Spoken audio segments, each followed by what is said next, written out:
The accusation did not come quietly. It landed in the middle of a family dinner, sharp enough to cut through every conversation at the table. One moment there was laughter, plates shifting, glasses clinking. The next, everything stopped. All eyes turned toward me. I did not understand it at first. The words felt out of place, like they belonged to someone else's story. But then I saw her face. My sister-in-law. Angry. Certain. Almost prepared. She said her diamond necklace was missing. Not misplaced. Not lost. Stolen. And somehow, in a room full of people, she chose me. The silence that followed felt heavier than the accusation itself. No one rushed to defend me. No one questioned her immediately. They just watched, waiting for what I would say. That was the first sign something was wrong. Because this was not confusion. This was targeted. I looked around the table slowly, searching for any sign that someone thought this was absurd. But the reactions were mixed. Some confused. Some uncomfortable. And a few already suspicious. That part stung. I had been part of this family long enough to know their habits, their routines, their expectations. Trust was never spoken about openly, but it was supposed to be there. Or at least, I thought it was. My husband shifted slightly beside me, but he did not speak right away. That hesitation did more damage than anything she had said. It planted doubt exactly where she wanted it. I asked her to explain. Simple. Direct. But she did not hesitate. She said I had been in her room earlier that day. Said I was the only one who had a reason to go upstairs while everyone else was busy. Her voice carried confidence, like she had already built the story before presenting it. And then came the detail that changed everything. She described the necklace. Expensive. Custom-made. Impossible to miss. Gone without a trace. The weight of her words settled across the table, pressing into every person sitting there. The longer the silence lasted, the more it started to feel like guilt. Even though I had done nothing, I felt it. That shift. From family to suspicion. My heart began to race, not out of fear of being caught, but out of something far worse. Realization. This was not just about a missing necklace. This was about making me the answer before anyone even asked the question. And the way she looked at me next confirmed it. There was no doubt in her eyes. Only intention. But what she did not realize was that she had just started something she would not be able to control. Because accusations like this do not just disappear. They grow. And eventually, they come back with the truth. The room did not recover. Forks stayed suspended. Glasses untouched. Even the air felt thick, like it had been pulled tighter around the table. No one wanted to be the first to speak after that. But she had already said enough. My sister-in-law leaned back slightly, her posture controlled, her expression firm. She was not guessing. She was presenting a conclusion. And the way she held eye contact made it clear she expected everyone else to follow her lead. That was the second warning. This was planned. I kept my voice steady and asked her one question. Why me? It should have forced her to think. To explain. To hesitate. It did not. She answered immediately, repeating that I was the only one upstairs. She added something new this time. Said she noticed me leaving her room. Said I looked nervous. That detail was a lie. A precise one. Because I had been upstairs. But not for what she was implying. And she knew that. Which meant she was not just guessing. She was building. My husband finally spoke, but his tone was careful, balanced, like he was trying to stay neutral in something that should never be neutral. He asked if there could be another explanation, if maybe it had been misplaced. But even that felt weak. Too controlled. Too distant. My sister-in-law shook her head without hesitation. She said she had already checked everywhere. Said she knew her own belongings. Said this was not a mistake. Her confidence began to shift the room again. People started exchanging looks. Quiet judgments forming. Someone at the far end of the table whispered something under their breath. I did not hear the words, but I understood the meaning. Doubt was spreading. And she was letting it.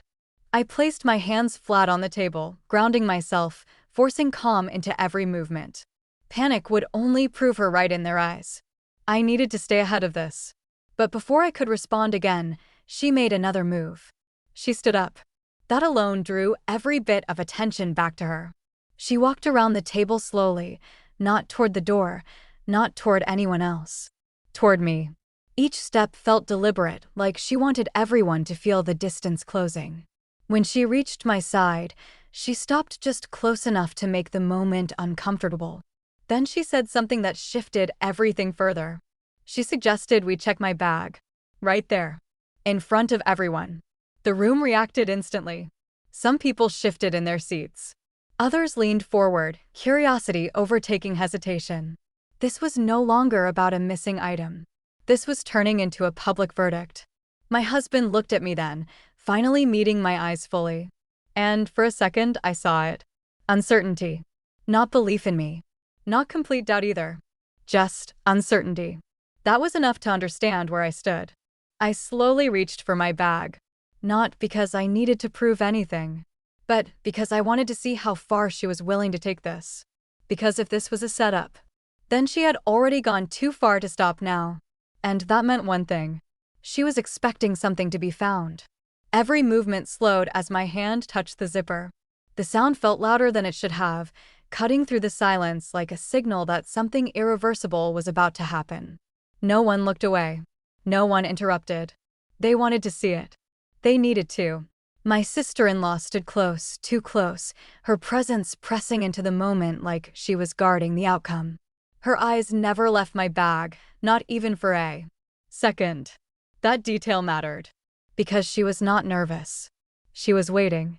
I opened it slowly, deliberately, giving the room time to absorb every second. If this was a setup, then rushing would only play into her control. I needed to see it unfold exactly the way she planned. Only then could I understand it. Inside were the usual things. Wallet. Phone. Small essentials. Nothing unusual. Nothing out of place. I kept my movements steady as I moved items aside one by one, making sure everyone could see clearly. Murmurs started again. Confusion at first. Because nothing was there. My sister-in-law's expression did not change. Not even slightly. That was the third warning. She still expected something. I reached deeper. My fingers brushed against something unfamiliar. Small. Hard. Hidden beneath the lining in a place I never used. A cold realization ran through me instantly. There it was. Not visible yet, but I knew. Because I had never placed anything there. I paused. Just for a second. Enough to feel the shift in the room, the anticipation tightening again, the tension rising back to the surface. My sister-in-law leaned in slightly, her voice low but urgent, telling me to keep going. That urgency exposed her more than anything else. She needed this moment. I pulled the object out slowly, and the room reacted. Gasps. Sharp breaths. Immediate recognition. The necklace. Bright under the light. Impossible to miss. Exactly as she had described. For a split second, no one spoke. Then everything changed. The whispers came back louder, faster, more certain this time. There was no confusion now. No hesitation. In their eyes, the answer had been found. Exactly where she said it would be. My husband stepped back slightly, his expression shifting in a way I had never seen before. Not anger yet. Not fully. But something close. That hurt more than anything. Because this was the moment she wanted. The moment where doubt turned into belief. But she made one mistake. She smiled. Not openly. Not enough for everyone to notice. But I saw it. That small, controlled satisfaction that slipped through before she could hide it. And in that instant, everything became clear. This was never about proving I took it. This was about making sure it looked like I did. I closed my hand around the necklace, my mind already moving ahead. Because if she planted it, then she had left something behind. And I was going to find it. The necklace caught the light like it belonged there. In my hand. In my bag. Exactly where everyone had just seen it. The room shifted fast. Faster than before. The whispers turned sharper, louder, more confident. Doubt disappeared. Judgment took its place. My sister-in-law stepped back slowly, her face settling into something controlled again. Not shock. Not confusion. Just quiet confirmation, like the outcome had finally aligned with her story. She did not need to say anything. The evidence was doing it for her. My husband looked at me differently now. Not searching. Not questioning. Just looking. Like he was trying to understand how something like this could exist in front of him. That distance hit harder than the accusation. But I did not react. Because I had already seen what mattered. That smile. That tiny slip she thought no one caught. I placed the necklace carefully on the table, not hiding it, not defending myself yet. Let them see it. Let them sit with it. Then I did something no one expected. I turned my bag upside down. Everything fell out. Wallet. Phone. Small items scattering across the table. The sound broke through the noise, forcing attention back to me. People stopped whispering again, unsure what I was doing. But I was not done. I reached inside the empty bag, pushing against the lining, feeling along the edges, searching for what I already suspected. And there it was. A slight tear. Small. Hidden. But fresh. Not something that had been there before. I pressed my fingers against it, then looked up. Now they were watching again. Not judging. Watching. I spoke calmly, explaining that this pocket did not exist yesterday. That I had used this bag earlier. That nothing had been there before I came to this dinner. Some people shifted uncomfortably. Because logic was starting to return. My sister-in-law reacted quickly, stepping forward again, dismissing it as desperation, saying I was trying to create excuses now that I had been caught. Her voice carried force again, trying to regain control before it slipped. But this time, something was different. Her fiancé moved. He stepped closer to the table, his attention no longer on me. On the bag. He leaned slightly, examining the inside carefully. His expression tightened as he noticed the tear, the unnatural stitching, the way the lining had been disturbed. That was the twist she did not expect. He was not blindly agreeing. He was thinking. I watched her face change again, just slightly, but enough. Her confidence flickered for a second, like she had not planned for someone to look that closely. And then he asked a question. Simple. Direct. When was the last time anyone else had access to that bag? The room froze again. Because now, the story was no longer one-sided. And for the first time that night, the suspicion started to turn. The question did not leave the air. It stayed there, pressing on everyone at the table, forcing them to think instead of react. For the first time since the accusation, the focus was no longer only on me. It was shifting. Slowly, but noticeably. My sister-in-law tried to answer quickly, cutting in before I could speak, saying no one else would have had a reason to go through my bag. She tried to redirect it back to motive, back to me, back to the story she had built from the start. But her fiancé did not look at her. He was still watching the bag. That alone changed everything. I took a breath, keeping my voice steady, and answered his question carefully. I said my bag had been in the living room earlier, left on the chair while I helped set up. Anyone passing by could have reached it. A few heads turned. People started replaying the evening in their minds. Movements. Positions. Who had been where? The certainty that filled the room minutes ago began to crack. My sister-in-law noticed it immediately. Her posture stiffened, her tone sharpening as she insisted no one would do something like that without reason. She said it made no sense to frame me. But that was exactly the problem. It made too much sense. I let a small pause settle before speaking again. I pointed out something simple. She was the only one who knew exactly where the necklace would be found. The room reacted. Not loudly, but enough. Because it was true. She had described it in detail. Directed attention to my bag. Suggested the search. Every step had led directly to that moment. Too directly. Her fiancé straightened slightly, processing it all. His expression grew more focused, less emotional, more analytical. He was no longer reacting to the shock. He was evaluating the sequence. That shift was dangerous for her. I could see it in the way her confidence began to slip again. Not fully, but enough to expose the pressure building underneath. She tried to laugh it off, saying it was obvious the necklace would be in my possession if I had taken it. That it was not strange to find it where it was hidden. But now her words felt forced. Because people were no longer listening the same way. They were comparing, watching, connecting. And then something small happened. One of the relatives spoke up, quietly, said they had seen my sister-in-law near the living room earlier. Near the chair. Near my bag. It was not loud, but it was enough. The room shifted again. This time faster. Eyes moved toward her. Not with admiration. Not with certainty. With questions. And for the first time since the accusation began, she did not have an immediate answer. That silence said more than anything else she had said all night. The silence around her was no longer protective. It pressed in, exposing every small detail she could no longer control. The room had turned from an audience into a jury, and now they were no longer waiting for me to defend myself. They were waiting for her to explain. My sister-in-law tried to recover quickly, her voice rising just enough to cut through the tension. She said being near the living room meant nothing, that people were moving around all evening, that anyone could have been there. But the strength behind her words was fading, because now it sounded like defense, not certainty. Her fiancé stepped closer again, this time directly beside the table. His attention moved from the bag to the necklace, then back to her. He was connecting the sequence piece by piece, and every second made it harder for her to interrupt that process. I stayed quiet. There was no need to rush anymore. The truth was starting to build on its own. He asked another question, slower this time, more deliberate. He wanted to know when she last saw the necklace before it went missing.